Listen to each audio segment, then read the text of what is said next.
Waalaikumsalam warahmatullahi wabarakatuh. Selamat pagi Pak Nurholis. Selamat pagi Pak Suwanto.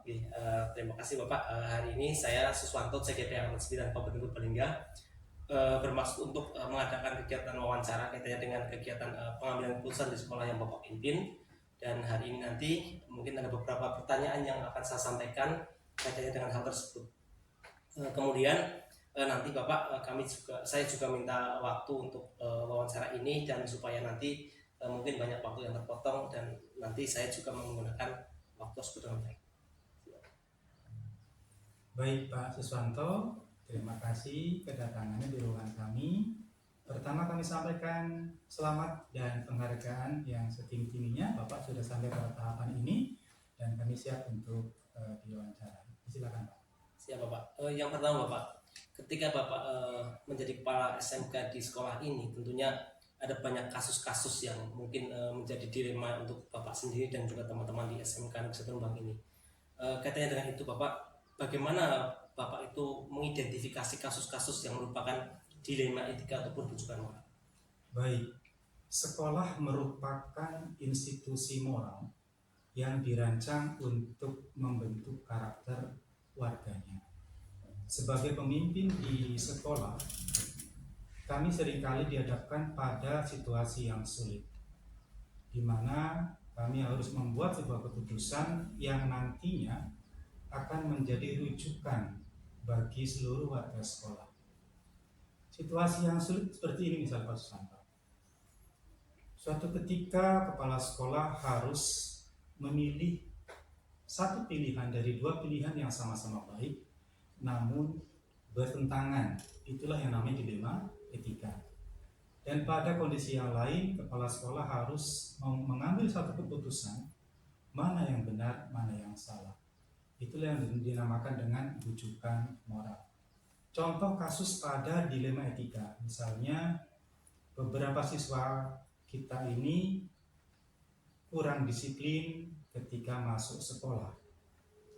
Nah, setelah kami telisik, ternyata yang membuat mereka tidak tepat waktu datang ke sekolah adalah alasan di rumah. Banyak siswa yang ditinggalkan orang tuanya merantau, sehingga hidup hanya dengan mbahnya atau dia sekaligus mengurus adik-adiknya, sehingga ketika dia mau masuk ke sekolah, mau berangkat ke sekolah, harus membantu mbahnya atau mengantarkan adiknya sekolah dulu, dan akhirnya datang ke sekolah terlambat.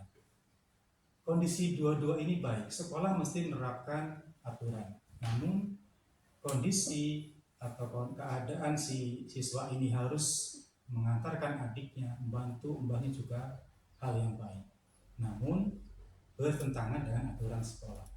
Maka pada situasi ini, kepala sekolah harus mengambil keputusan yang terbaik untuk semuanya. Contoh kasus pada rujukan moral, di mana kepala sekolah harus mengambil keputusan mana yang benar, mana yang salah, adalah misalnya guru yang mangkir, guru yang tidak melaksanakan kewajibannya, bahkan meninggalkan sekolah tanpa keterangan, yang berdampak pada pembelajaran yang tidak efektif. Nah, pada kondisi ini, kepala sekolah harus menerapkan aturan yang sudah ditetapkan, sehingga dampaknya nanti kepada guru yang bersangkutan untuk tidak mengulanginya lagi, atau berdampak efek jerak pada guru yang bersangkutan. Demikian bisa Pak. Oke, siap Bapak. Kemudian Bapak, selama ini bagaimana Pak Nurholis sendiri menjalankan pengambilan keputusan sekolah Bapak, terutama untuk kasus-kasus di mana dua kepentingan yang sama-sama benar sama atau sama-sama mengandung kebajikan? Baik, pada situasi dua kondisi yang sama-sama mengandung kebajikan, maka kami tentu dalam mengambil keputusan tidak sendiri. Ada tim yang kita ajak berembuk dan berdiskusi untuk mengambil keputusan yang terbaik. Pada situasi ini, konsep dalam pengambil keputusan kita terapkan, Pak Suwanto. Kita mesti meneliti hal-hal mana yang bertentangan, hal-hal mana yang mengandung kebaikan. Yang kedua, kita mesti mencari tahu pihak-pihak mana yang terkait dengan permasalahan ini. Kemudian menggali fakta dan data yang relevan untuk nanti akhirnya kita uji kebenarannya. Dan pada titik itu nanti kepala sekolah mesti menerapkan resolusi dalam pemecahan masalah di dalam sebuah tim berdiskusi berembuk. Begitu, Mas. Siapa Pak? Kemudian Bapak, untuk langkah-langkah atau prosedurnya seperti apa Pak? Yang Baik. dilakukan sama Langkah yang kami ambil tentu permasalahan yang muncul mencuat, kita cari tahu dari mana asalnya, kemudian kepada pihak-pihak yang terkait kita ajak, kita undang untuk berembuk berbicara, dan endingnya nanti ketika mengambil keputusan kita harus mengedepankan prinsip-prinsip dilema etika. Yang pertama adalah end-based thinking, artinya keputusan nanti yang kita ambil itu harus mengandung kebaikan untuk semua pihak. Ataukah kita menerapkan rule-based thinking, yaitu kita menerapkan aturan yang ada saja. Dan yang ketiga, kita bisa menerapkan care-based thinking. Ada harapan dengan pengambilan keputusan ini kepada pihak yang melakukan kesalahan itu untuk melakukan hal yang baik atau memperbaiki diri. Intinya adalah pada pengambilan keputusan bersama tim yang terkait. Siapa Pak? Kemudian Pak, untuk hal-hal apa saja yang selama ini dianggap efektif dalam pengambilan keputusan pada kasus-kasus yang dilema etika ini? Saya selalu membangun komunikasi yang efektif, komunikasi yang bermakna, tidak berbelit dan dua arah. Yang kedua adalah kolaborasi. Tidak bisa kepala sekolah mengambil keputusan tanpa mendengarkan dari banyak pihak. Maka penting kolaborasi untuk pengambilan keputusan yang terbaik. Untuk hal-hal yang mungkin selama ini menjadi tantangan Bapak dalam pengambilan keputusan pada kasus-kasus dilema etika. Baik, seringkali karena orang tua siswa itu jauh dari anaknya, sehingga pemahaman orang tua terhadap kondisi anak maupun sekolah yang minim, itu menjadi penyebab komunikasi tidak lancar.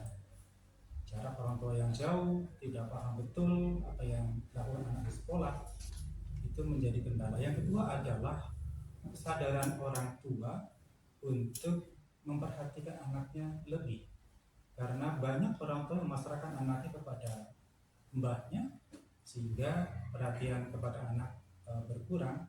Ketika kita mencari data, menggali data, ada keterbatasan di sana sehingga sedikit menghalangi kami untuk mengambil sebuah keputusan. Ini Bapak, ketika ada hal tersebut nih Pak, apakah Pak Nurul sendiri memiliki jadwal atau tata kala yang memang diadakan tertentu untuk menyelesaikan masalah tersebut berkaitan dengan dilema etika, ataukah langsung diselesaikan di tempat sendiri Pak? Timetable atau tata kala kita tidak siapkan karena masalah bisa muncul anytime. Masalah muncul tidak terjadwal, tidak teragendakan, sehingga kapanpun masalah muncul langsung kita terapkan strategi dan langkah-langkah penyelesaiannya. Kita mengambil langkah-langkah yang tepat agar masalah segera terselesaikan dan baik untuk bersama. Oke Pak. Kemudian ini Bapak, apakah di sini ada seseorang Pak yang kaitan dengan atau mungkin faktor-faktor yang selama ini mempermudah kaitan dengan Pak Nurul mengambil sebuah keputusan di dalam kasus dilema etika ini Pak? Baik, kami punya tim yang kuat, punya tim yang solid, yang saling menguatkan dan saling mendukung. Itu sangat membantu kami dalam mengambil sebuah keputusan, dan kami senantiasa membangun komunikasi yang efektif di antara warga sekolah. Berarti ada kolaborasi nih Pak nih. Iya, kolaborasi itu penting sekali. Kemudian Pak, yang terakhir Pak, dari semua hal yang telah Bapak sampaikan tadi Pak, pembelajaran apa sih Pak yang didapatkan dari pengalaman tadi ketika Pak Nurholis mengambil keputusan kaitan dengan dilema etika Pak? Kepala sekolah mesti paham lokasi di mana sekolah berada dengan kultur masyarakat yang ada di sekitar sekolah, maka perlu mempelajari kearifan lokal yang ada di sekitar sekolah maupun habit kebiasaan warga di sekitar sekolah, karena itu penting untuk mengetahui lebih detail karakter siswa yang ada di sekolah tersebut. Yang kedua adalah kepala sekolah harus paham betul prinsip pengambilan keputusan ketika dihadapkan pada dilema etika maupun rujukan moral, dengan menerapkan langkah-langkah yang tepat dan diskusi yang baik di antara semua pemangku kepentingan atau stakeholder. Siapa Pak? terima kasih Pak, sangat luar biasa sekali untuk kaitannya dengan pengambilan keputusan ini yang dilakukan oleh Pak Nurholis di SMK Negeri Berembang ini. Harapannya nanti kami selaku CGP nanti mungkin ke depan bisa mungkin meniru sedikit atau mengimplementasikan apa yang telah tadi kami lakukan untuk wawancara tadi, dan semoga kegiatan Pak Nurholis di sini dipermudah, mudah dan dilancarkan. Baik, terima kasih Pak. Terima kasih sama-sama Susanto. Selamat untuk CGP-nya, semoga lekas lulus dan mendapatkan nilai terbaik. Amin.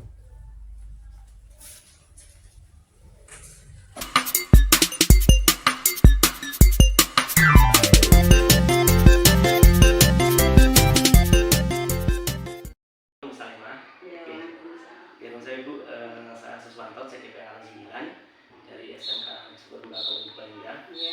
Kebetulan hari ini saya ada tugas untuk kaitannya dengan wawancara interview tentang kasus-kasus yang kaitannya dengan dilema etika atau bujukan moral Bu. Mungkin Bu Salimah sudah berpengalaman karena memang yang pertama di sini sebagai kepala sekolah sudah lama, kemudian yang kedua adalah di sini adalah sekolah penggerak Ibu. Insya Allah istilahnya kami nggak usah nguyai dan sebagainya, karena mungkin Bu Salimah sudah memang sangat berpengalaman di hal itu. Kaitan dengan itu Bu, yang pertama yang saya tanyakan adalah mungkin selama ini Bu pernah mengalami berbagai kasus-kasus ini. Kemudian bagaimana Ibu mengidentifikasi kasus-kasus yang merupakan dilema etika atau bujukan moral Ibu? Sebelumnya, waalaikumsalam warahmatullahi wabarakatuh. Terima kasih Pak Suswanto telah datang ke sekolah kami. Sebenarnya kita sama lah, jadi untuk kegiatan atau apa ya, hal-hal yang ada di sekolah langsung saja ini terkait dengan kasus ya jelas banyak, karena namanya saja sekolah terdiri dari berbagai guru dengan kondisi dan kondisi serta latar belakang yang berbeda, sehingga banyak di sekolah kami ya beberapa lah ada kasus yang memang akhirnya menjadikan dilema bagi saya. Kasus itu misalkan ya seperti biasa kedisiplinan dari, kalau ini kan dari guru lah ya, yang memang ada yang sudah disiplin sekali, ada yang biasa, ada yang belum.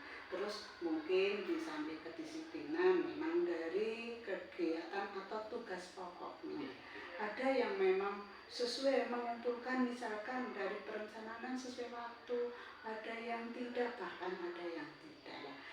Lah saya mengetahui kasus-kasus tersebut yang jelas pertama dari selaku kepala sekolah yang pengawasan. Dari pengawasan saya, dari pemantauan saya, juga dari hasil supervisi atau penilaian yang saya lakukan dengan teman-teman. Itu cara saya mengetahui adanya kasus yang menjadikan akhirnya dilema etika bagi saya, bagaimana saya nanti harus mengatasi. Satu sisi saya sebagai pemimpin kepala sekolah, sisi lain saya juga ibaratnya sebagai orang yang dituakan, yang saya harus lebih bijaksana, karena saya memimpin teman-teman adalah orang yang sudah dewasa. Jadi kepemimpinan atau itu harus belajar sebagai orang dewasa, bukan anak dengan memperlakukan teman-teman guru sebagai anak, tapi memang mereka adalah orang dewasa, sehingga saya harus lebih bijak. Kemudian Ibu tadi kan sudah secara ya identifikasi dengan misalkan ada supervisi dan sebagainya. Terus bagaimana Ibu menjalankan pengambilan keputusan di sekolah Ibu, terutama kasus-kasus di mana ada dua kepentingan yang sama, benar atau sama, menilai kebajikan ini? Oh iya, untuk mengatasinya yang pertama saya harus melakukan pendekatan ya Pak. Pertama pendekatan secara individu. Kalau dikala kasusnya itu secara individu, saya melakukan pendekatan individu. Saya harus mengetahui, misalkan saya memanggil dulu secara face to face, bertanya kenapa itu terjadi, apa yang menyebabkan, dan kalau seperti ini apa yang harus dilakukan untuk memperbaikinya. Itu face to face, jadi secara individu. Kalau kasusnya memang banyak, saya biasanya akan melakukan pendekatan secara klasikal, misalkan dalam briefing, dalam rapat saya melakukan pembinaan. Itu biasa yang saya lakukan. Nah dari situ nanti saya akan tahu, kalau sudah face to face apa hasilnya, apa yang menyebabkan saya bisa nanti memberi solusi atau membantunya. Kalau secara klasikal mungkin dari teman-teman nanti saya meminta meminta pendapat mereka, apa yang menyebabkan mereka seperti itu, baiknya apa. Jadi nanti kembali ke refleksi diri mereka. Jadi kembali ke refleksi diri, setelah refleksi mereka mengevaluasi, setelah itu apa yang harus mereka tindak lanjuti. Jadi seperti itu. Jadi kayak ke disiplin positif, kembalinya ke keyakinan. Iya. Bisa Bu. Terus ini tadi itu langkahnya Ibu, prosedurnya Ibu. Terus selain itu Ibu, hal apa saja yang selama ini dianggap efektif dalam mengambil keputusan pada kasus dilematika? Yang saya merasa paling efektif yang pertama tadi ya, jadi pendekatan secara individu. Jadi di situ saya selaku sebagai pemimpin juga sebagai teman. Ya, jadi sebagai pemimpin saya harus seperti ini dan biasanya saya akan memberikan peraturan-peraturannya secara formal. Tapi kalau sebagai teman, sebagai ibu, sebagai orang yang dituakan ya saya akan membantu memberikan solusi ini baiknya seperti ini. Jadi itu yang paling efektif menurut saya. Jadi pendekatan individu baik secara sosial atau secara kekeluargaan atau secara formal. Oke. Berarti keluarga ini. Iya. Kemudian perpaduan ini blended berarti. Kemudian Ibu, tentunya dalam hal tersebut ada tantangan kira-kira dalam pembentukan keputusan pada kasus dilematika atau apa? Tantangannya yang pertama tadi, satu sisi saya harus menerapkan kedisiplinan, menerapkan peraturan. Tapi di sisi lain, misalkan secara kemanusiaan apakah saya harus melakukan secara seperti itu saja? Itu tantangannya. Jadi peraturan harus saya tegakkan, tapi di sisi lain saya juga harus memperlakukan atau melihat dari segi kemanusiaan, etika moral. Kemudian Ibu, berikutnya ketika membuat sebuah keputusan gue, apakah Ibu memiliki sebuah jadwal tertentu untuk penyelesaian kasus di sini, misalkan dalam rapat dan sebagainya, ataukah Ibu langsung on spot menyelesaikan di tempat atau sesuai dengan jadwal yang untuk menyelesaikannya, atau bentuk atau prosedur seperti apa yang dijalankan? Untuk saya ada jadwal yang rutin, yaitu setiap bulan ada kegiatan refleksi dan evaluasi. Baik refleksi evaluasi untuk diri teman-teman di pembelajarannya maupun refleksi evaluasi secara umum untuk kegiatan sekolah. Itu dari refleksi evaluasi itu nanti kita akan tindak lanjuti itu. Itu kalau yang secara sudah terjadwal. Tapi ada yang secara tidak terjadwal pada kasus-kasus tertentu. Pada kasus-kasus tertentu yang tiba-tiba ada, berarti itu ada bukan jadwal yang secara rutin, jadi ada waktu khusus. Jika ada kasus yang memang harus saya selesaikan, hari itu juga insya Allah saya coba untuk melakukan penyelesaian tanpa menunda-nunda lagi. Jadi ada jadwal khusus untuk refleksi, di situ teman-teman ada ya, setiap bulan ada juga dikala-kala. Jadi memang ada yang jadwalnya harus langsung on spot, ada yang memang terjadwal di setiap bulan. Terjadwal itu biasanya refleksi dan pembinaan.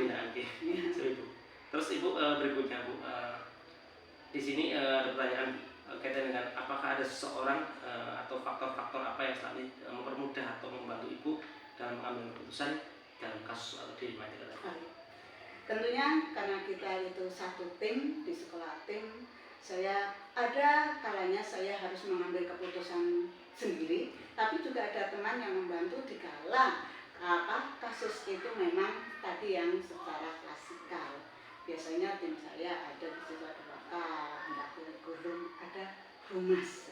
Itu biasanya akan membantu saya sekali di dalam misalkan ada kalau kasus dengan anak-anak misalkan di situ kan ada wali kelas. Kalau dengan misalkan orang tua itu dengan humas. Kalau di dalam sekolah biasanya ada tim kurikulum, ada waka. Tapi nanti endingnya biasanya saya yang akan mengambil keputusan. Berarti itu memang harus jadi top leadernya Bu.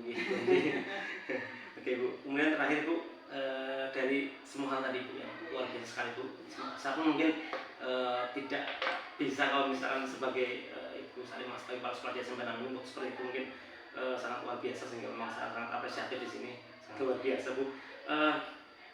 Apakah seorang tadi yang faktor-faktor apa yang mudah membantu Ibu dalam mengambil keputusan itu, dan tadi tadi sudah disampaikan, dari hal itu mungkin ada pembelajaran ya Bu ya, pembelajaran yang Ibu dapat dari pengalaman kaitan dengan keputusan di 5 TKI ini. Pembelajaran, oh iya saya tambahkan tadi ya, kalau misalnya ada kasus di samping orang dalam juga saya biasanya akan berkoordinasi dengan pengawas pembina saya, itu saya tambahkan. Terus yang terakhir apa tadi? Oke, pembelajaran Ibu dari yang Ibu tadi sudah banyak kegiatan dan mungkin diaplikasikan di kehidupan di SMP 6 ini, pembelajaran apa yang dapat dipetik? Ternyata membelajarnya banyak sekali gitu. Ternyata memimpin suatu institusi itu tidaklah gampang, tidak sama. Teori dengan praktek itu jauh sekali berbeda. Teorinya gampang tapi prakteknya karena kita terjun ke dunia pendidikan di lingkungan sekolah yang tadi dengan latar belakang yang berbeda, ternyata sangat jauh berbeda dan ternyata menyenangkan juga. Jadi saya bisa mengenal oh iya pribadi teman-teman. Jadi mengenal banyaklah yang dari kegiatan dari kasus-kasus itu saya jadi mungkin saya introspeksi diri. Oh iya, kalau saya mungkin di posisi mereka seperti ini, saya introspeksi dan saya akhirnya bisa menjadi mungkin lebih banyak pengalaman untuk bersikap dan lebih matang ya, bersikap lebih matang, tidak sendiri-sendiri, tidak individu, tapi harus ternyata saya juga harus berkolaborasi dengan teman, dengan guru, karena keputusan itu tidak bisa dilaksanakan, tidak bisa diselesaikan sendiri. Sesuatu itu ternyata dalam suatu komunitas itu harus bekerja bersama dalam suatu tim. Ya walaupun nanti endingnya tetap di kepala sekolah dan di situ saya dituntut ada kebijaksanaan dalam berbagai hal, kebijaksanaan dalam menentukan keputusan yang harus sesuai dengan aturan, tapi kebijaksanaan menentukan atau mengambil keputusan suatu misalnya ada kasus dan juga berdasarkan etika moral kita. Jadi dua hal itu harus kita imbangkan, tapi tidak melanggar aturan yang ada dan caranya tidak menyinggung juga. Jadi kita harus pembelajaran orang dewasa ya, gitu kayaknya. Iya Bu, siap Bu. Jadi sangat luar biasa Bu dari apa yang kita tadi obrolkan Bu. Memang dilema itu memang ada Bu di setiap institusi atau instansi dan tadi sangat luar biasa sekali dari Bu Salimah yang untuk penyampaiannya dari poin per poin Bu. Saya pun sendiri mungkin sangat luar biasa nih. Saya sendiri kalau mungkin dari posisi dari Bu saya mungkin tidak bisa seperti itu Bu. Ini sangat luar biasa dan saya terima kasih Bu. Semoga nanti ke depan saya minta doanya Bu, semoga saya dilaksanakan dalam kegiatan saya di CGP ini dan juga nanti bisa mengimplementasikan apa yang telah saya dapatkan di CGP ini dan juga apa yang telah saya obrolkan dengan Bu Salimah di pagi hari ini. Ini siap Bu. Ya, terima kasih. Inilah ya, saya hanya bertukar pikiran dan terakhir ini ya Mas. Jadi kita kemarin belajar tentang disiplin positif, tentang keyakinan positif. Mungkin kalau kemarin aturan ada ribet, ada hukuman, sekarang kita mencoba untuk disiplin positif itu sesuatu itu timbul dari kesadaran sendiri. Jadi tanpa ada ribet, tanpa ada hukuman, kita berjalan yang akan menimbulkan kenyamanan di sekolah. Siap Bu. Iya Bu, terima kasih. Terima kasih sama-sama. Mudah-mudahan nanti ya sukses ya Pak. Siap.